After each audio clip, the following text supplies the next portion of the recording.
ভারতের পশ্চিমবঙ্গে নতুন রাজ্য সরকার গঠিত হতে না হতেই মুখ্যমন্ত্রী শুভেন্দু অধিকারী জন্ম দিয়েছেন একের পর এক বিতর্ক। এমন পরিস্থিতির মধ্যেই এবার ধর্মীয় এক ইস্যু নিয়ে গোটা পশ্চিমবঙ্গ জুড়ে চলছে তোলপাড়।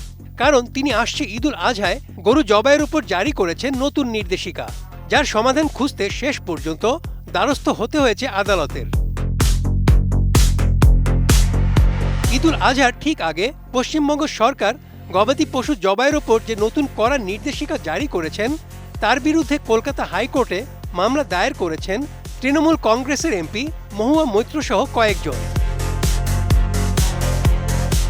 ২০ মে আদালতে নিজে উপস্থিত হয়ে মামলার পক্ষে প্রশ্ন করেন মহুয়া। মামলাকারীদের অভিযোগ, এই নির্দেশনার কারণে গ্রামীণ অর্থনীতি বড় ধাক্কা খাবে এবং ধর্মীয় রীতিনীতিতেও হস্তক্ষেপ হবে।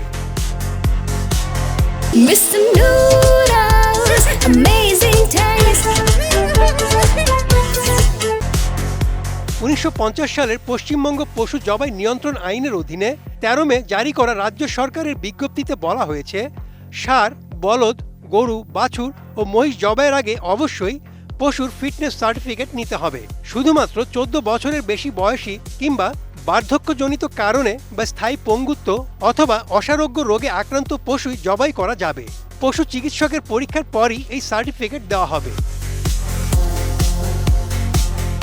আদালতে মহুয়া মৈত্র ও অন্য আবেদনকারীরা জানান, এই কঠোর নিয়ম কোরবানির ধর্মীয় প্রথায় হস্তক্ষেপ করছে এবং গবাদি পশু পালন ও বেচাকেনার ওপর নির্ভরশীল গ্রামের গরিব মানুষের জীবিকায় বড় আঘাত হানবে। এদিকে মহুয়া মৈত্রের বিরুদ্ধে পাল্টা অভিযোগ দায়ের করেছে বিজেপি। নদিয়ার কারিমপুর থানায় সাম্প্রদায়িক সম্প্রীতি নষ্টের অভিযোগে মামলা করেছেন স্থানীয় বিজেপি নেতা গোলক বিশ্বাস।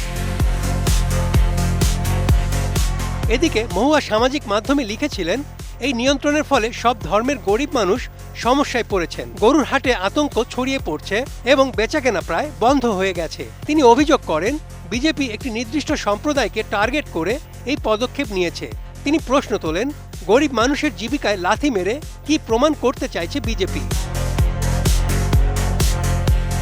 অভিযোগকারীদের দাবি, সরকারি নির্দেশিকায় কোনো সম্প্রদায়ের নাম উল্লেখ করা হয়নি। তারপরও মহুয়া সাম্প্রদায়িক বিভেদ তৈরির চেষ্টা করেছেন। এদিকে আদালতের পরবর্তী শুনানি ২১ মে হওয়ার কথা। বিষয়টি নিয়ে রাজ্য জুড়ে রাজনৈতিক উত্তেজনা বিরাজ করছে। Desk report, ATN news.